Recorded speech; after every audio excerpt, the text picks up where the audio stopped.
left home and came up into Wyoming and resided with an aunt and uncle by the name of Christ Roofing. I don't remember the name of the wife. And from there, Christ Roofing was a homesteader. He homesteaded, but he needed posts for his fences. So my dad would walk 6 miles into the Buck Creek Hills and cut cedar posts and then walk back at night. He became 21 in 1916 in August, and in October he filed on the homestead, which is where I grew up and then later operated the ranch until 2008. There are many, many stories of how the ranch grew, and in the time of the Depression, I would like to say one time I was out holding the wrenches for my dad, and he was working on his mowing machine. This man in a big blue Packard car drove up with a nice suit on and a white shirt and a tie, got out and introduced himself as Mr. So-and-so from the Omaha National Bank. The Harrison State Bank in Nebraska, where my dad banked, had gone broke, and the Omaha Bank had bought the assets. He introduced himself to my dad, and my dad got up, and this is what he says: "I suppose you want the son of a bitch." And the banker says, "Oh no, sir, we just wanted to make sure that you were still here." So those were the times in those days. And then the World War II came along, and I graduated from the 8th grade in 1945 and started high school in Lusk. I was pretty well up to date then. I was able to afford my folks were able to afford me a place to board and room, and I had boarded and roomed, and while many of my friends, their parents would buy them a small apartment in the old Silver Cliff Hotel, which was a flea bag at the time, even then, and they would batch at the age of 14 and 15 and were basically their own boss. So I graduated from high school in 1949.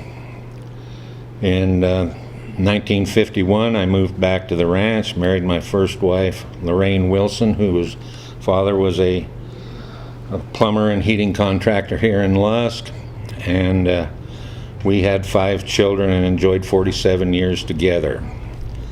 After her death in 1999, in August of 2000, I married my second wife, Yvonne Bowers, a widow from Casper. And we travel and don't do very much of anything anymore, but take care of the yard and stuff. I live on Yvonne's ranch west of Casper now. I would like to talk about the blizzard of 1949 and my experiences there.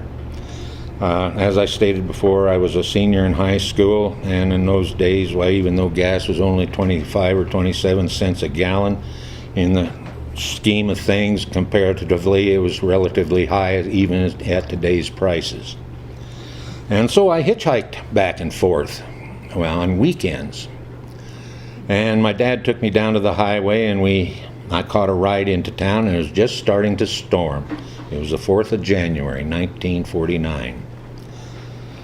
And I caught a ride with a big old Packard car, and it had a 12-cylinder inline motor on it. The hood was as long as a house. And by the time we got about 10 miles north of Lusk and what we call the Pets turn off, I had to roll the window down and look out to the side of the road and guide the driver the rest of the way into town, because he could not see the highway, and I would guide him by the grass I could see along the edge of the road. I was dating my wife-to-be at that time. I went to the house and picked her up. We went to the show, and we got out, and the storm was so bad that the policeman knew where I boarded clear on the southeast part of town. Said, "Henry, it's way too stormy for you to be walking all that way." So the policeman picked us up and took us to my girlfriend's house, and my future father-in-law said, "Henry, this storm was way too bad for you to be out. you're going to stay here. So I spent the blizzard of 49 at my girlfriend's house.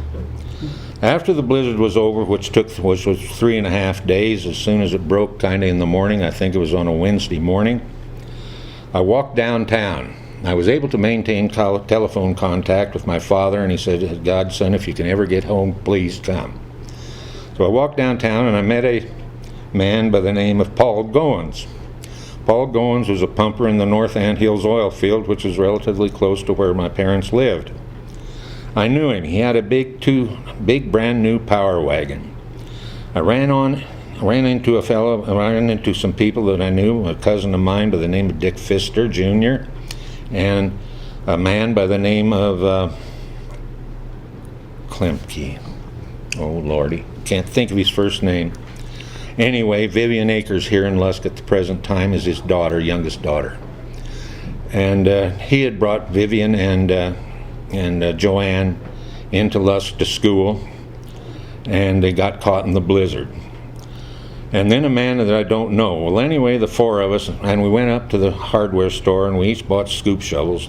Paul said that if we would help him scoop his power wagon out of the snow, he would see if we could get north. So that didn't take very long, the four of us working. We got the power wagon started, and we could navigate the streets going north and south. It was the ones, the east and west, that we were having trouble with. We got as far as the depot on the north side of town, and we couldn't cross the railroad tracks because of the snow, so we went east towards Delberg's Yellow Hotel, and somewhere in there we jumped the railroad tracks. Well, we didn't get very far. We got to the top of Cemetery Hill, and that was as far as we got. So I went back to my place where I was boarding and rooming, and it wasn't very long, and they brought in a rotary snowplow, and they were asking for help. And the reason the snow was so hard that you could just walk around on it like it was ground from being drifted so severely, and you'd have to stand on top of the snowbank and scoop the snow down into this rotary snowplow, because if he spun his wheels, his back end would go sideways, and that happened just once. You didn't do it twice, because we spent hours digging him out. So anyhow, it took about 2.5 days to get to the ranch, and I was there about 3 weeks out of school and helping at the ranch. My father had some cows over on what they called the old Preacher Clark place. Alan Clark was the son, and Cody Clark would be the grandson, who now lives here in Lusk. My dad had about 100 head of cows over there, and had stacked some hay for them, but there was no way to get to it to feed them. So after a while, the weather broke. A week or so kind of broke, and the highway kind of got opened up. And we managed to get over there, the hired man and I and my dad, with a couple of horses. And of course the cows were used to coming to feed if you called them, so that we didn't have much trouble gathering them up. And down Alum Creek we went. Well, Alum Creek flowed to the northwest. Every little tributary draw was full of snow. We had snow shovels, scoop shovels across the front of our saddles, and I was riding the lead, and I'd get off and scoop snow and try and make a track shallow enough for the cows to cross. We had a big old redneck cow we called Pet, and she happened to be in the bunch, and she would lead, and she could plow snow with the best of them, we found out. So we got down to Old Woman Creek, which was only about a half a mile from my father's east holdings, and the snow was so deep there for such a long ways that it would look like we were just going to be stalled. Anyway, I tried to ride my horse out in there and tried to break a track, because it was futile to even to begin to think about shoveling. And I got him in a draw, and we got the horse down and everything like that. But we managed, the hired man and I managed to dig him out and got him out and everything. And my dad drove down in his pickup truck and brought a scoop shovel and walked through all that deep snow, about a third of a mile probably. And in about 4 hours we managed to get the cows across and into his pasture. Well, I stayed there and worked and helped and whatnot, and the weather got warmer and warmer, and the snow had blown this ravine full, and my father had a cistern, and the windmill pumped into this cistern, and the cistern flowed, gravity filled a tank down in the bottom, and of course the tank was under 20 feet of snow. So we were trying to water all these cattle out of a little 10-foot drinking tank, and that didn't work very well. And had to put a pump jack on it with a gasoline motor, and of course, as I've stated, gas was relatively high then, and every time the wind would blow, my dad would go down and change the pump rod out and try to put the thing on wind. Well, the weather got warmer, as I stated, and then it got colder again, and the windmill wouldn't start. Couldn't figure out what was wrong. So I climbed up in the tower and got the lid off of the gears and looked in there, and there was all ice. Well, the blizzard had blown it full of snow, and then of course it had thawed, and now it was froze again. So we tried and tried and tried, and I'm up there with a blowtorch trying to thaw the stupid thing out, which never happened. So we finally had to abandon the windmill. And then just, such things as the pickup was brand new, and being so cold, and the way it had to be treated, things of that nature. By the time we got through the first April, my father had a pile of junk. And another thing that happened too, and you didn't think about it, at the time, was about 30 days after the blizzard, why all of a sudden you started seeing these sore-footed cattle. And they just kept getting worse and worse and worse, and you'd get them in, and you'd look, and finally we came to the conclusion, well, hell, their feet were frozen. And then when calving time came, all of a sudden you'd see these little calves starving to death. Well, the tips were frozen on the udders. And it was quite a process. So that's my story about the 49 blizzard, Henry Wasserburger. That was wonderful. You tell a great story. Absolutely. I felt it was getting the blizzard balls. My father left home at the age of 13. He was the oldest of 12 children. Really not much opportunity there. He had a pony, a small horse, and he rode south looking for work. He came to this ranch by the name of a fellow by the name of Neil Jordan. Some of the family still lives here in this area, Dale Jordan being a great-grandson that lives east of Lusk. And so Neil had a field of corn, and it was called in those days it was squaw corn that would grow in a droughty, semi-arid country. It would only grow about 3 feet high, and it only produced ears about 4 inches long, and you literally almost stood on your head to harvest this corn, shuck this corn, throw it in a wagon. Well, Neil had a whole bunch of hogs, and there were 2 hired men. Every other day, it was Dad's turn to pick this wagon load full of corn. And Dad was always a hard worker, and he would get this wagon load full of corn picked in a half a day. Well, the hired man, when it was his turn, it took him all day to pick the corn.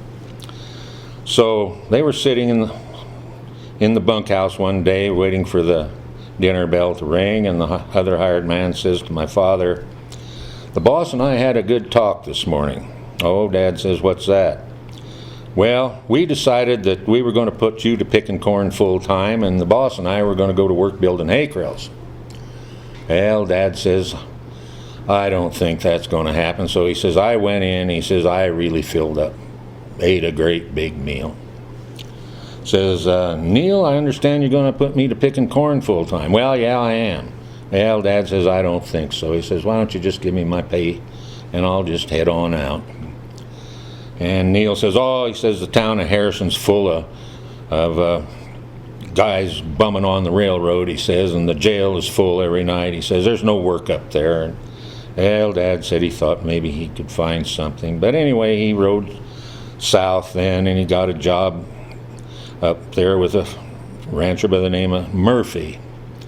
And Dad and his boss were riding down the road one day, and they met this Murphy's brother. And this Murphy's brother had a drinking problem. He didn't only buy his buy his whiskey by the gallon. He bought it by the barrel. And Dad's boss says, "By golly, Pat, if you don't quit that drinking, they're not going to have anything to bury you with." "Oh," Pat says, "don't worry about a thing." He says, "If they don't bury me," he says, "I put up an awful stink." So, I don't know, kind of crude, I guess, but that's the way they lived, you know. That's pretty funny. Yeah. So what'd your dad do then? Finally, that's when he more or less he got up into Wyoming then, which I've mentioned before, and then he waited till he was 21, and then 14 months later, his brother John became 21, and John filed a homestead, which is now a part of our ranch. Mm-hmm. And then they operated the ranch together for many, many years. They were both bachelors. My dad didn't marry until he was 36, and Uncle John was 39. And then the Depression hit, and they tried to expand, and of course it acquired debts. And John said, "Well, if you can pay for this," he says, "go ahead, I'm going back to Nebraska." So he went back to Nebraska, and my grandfather had kind of acquired some land and stuff down there, and in those days it was probably medium-sized. Wasn't big by any stretch of the imagination, but productive, and for that area. Uncle John farmed there and ranched there with my grandpa then on shares until he married at the age of 39, and then the Townley Ranch came up for sale, which was right next to my father's, and Uncle John and Aunt Catherine moved there, and that's where my cousin Jimmy still lives in. So. And you mentioned something about an organ coming from Nebraska. Okay, yeah. The organ which is now resides in my son's Best Western Pioneer Court here in Lusk, came by covered wagon in 1886 by the Pfister family from Junction City, Kansas. They first homesteaded southwest of Lusk in the Rawhide Butte country, but their horses all got loco and died.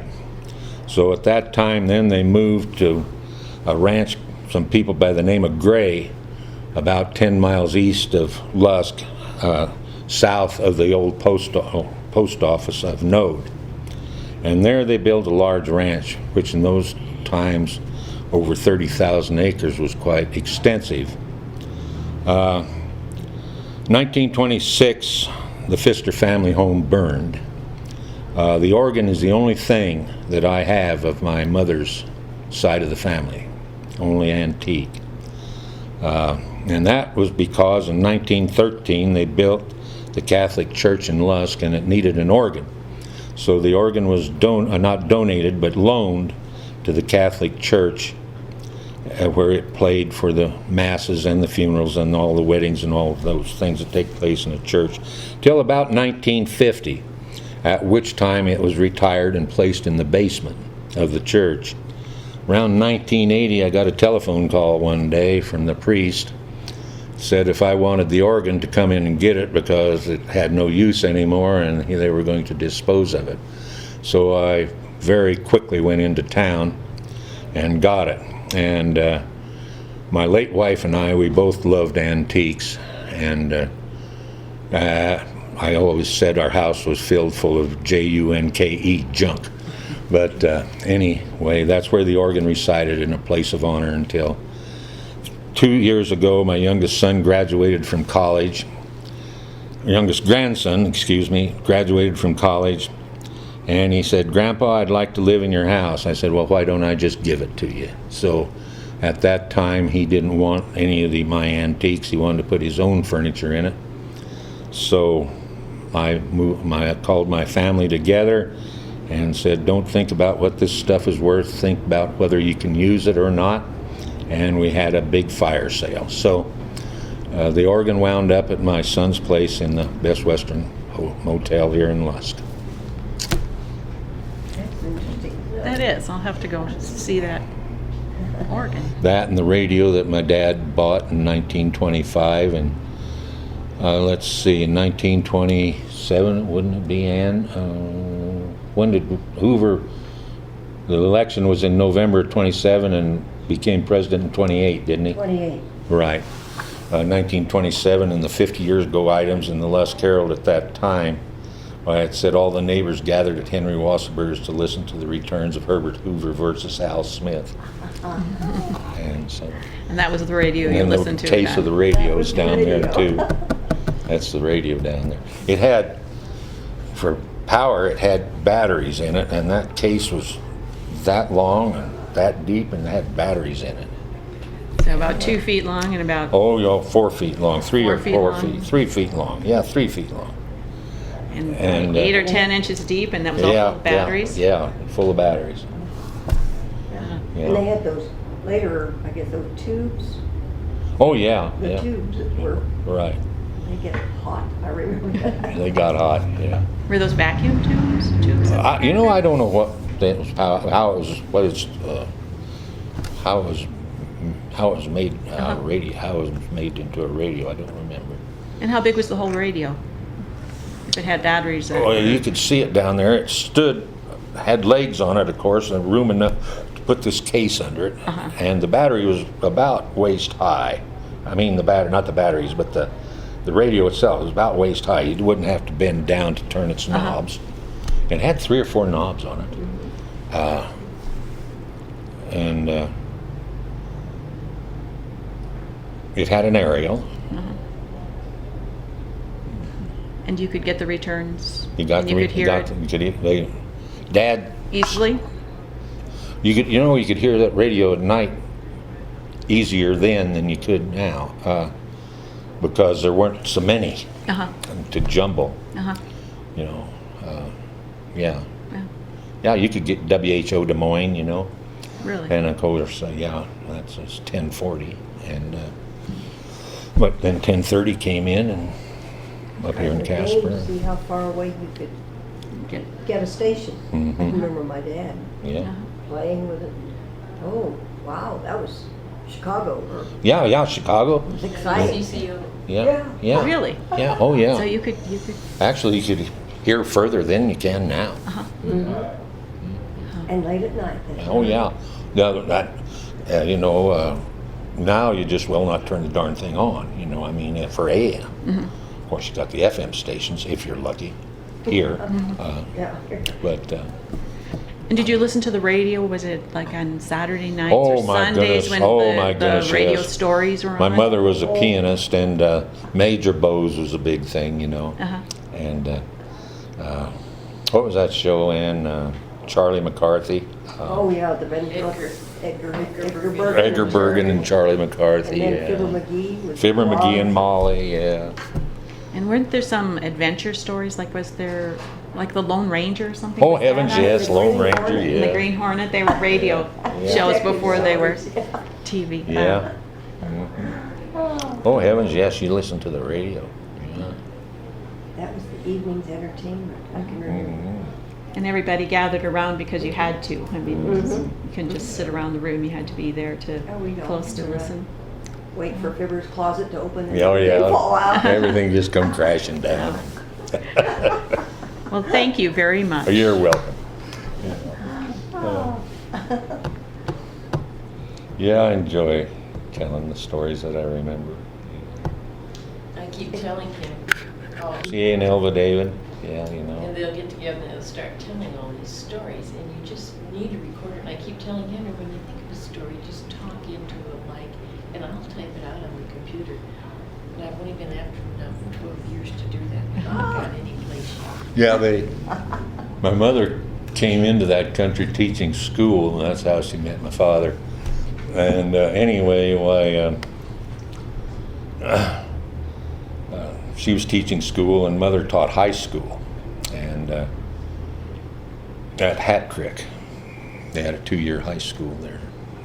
And I think maybe the 8th grade or something, I don't remember. But anyway, the high school. And of course, the lower room teacher, she was single too. Well, Mother got to dating my dad, and the lower room teacher got dating a fellow by the name of Gus Fromm. Well, Gus Fromm was kind of a, I don't know what you call him, pander or whatever, but anyway, he worked a little bit in the summertime, and then in the wintertime, he just kind of go around wherever he could find a bed and 3 meals a day and maybe milk the cows or something like that. Well, Gus filed on this homestead. Well, you had to have a little house for the homestead, you know. Well, he got the sides up, but he just didn't have a roof. So he just hung a cowhide over the bed in case it rained. And things got kind of serious, and Gus asked this young lady, to marry him. She says, well, Gus, I'd marry you, but gee, I think you ought to put a roof over the homestead house. Well, he didn't think that was necessary, so they didn't get married. That's priceless. Oh. And you know, one day, why, years and years later, why, it was after I was married, why, in drives this fancy car. And lo and behold, here, Gus Fromm and his wife get out of it, you know. He'd wound up at Sundance up there and married a widow that had a pretty darn decent-sized ranch. And my folks just visited with them then all afternoon. He'd just come back down to talk, you know. Uh-huh. Maybe show off a little, I don't know.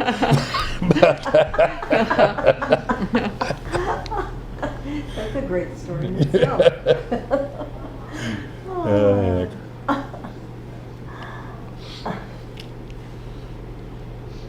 That's cute. All hinged on a rope. Uh-huh.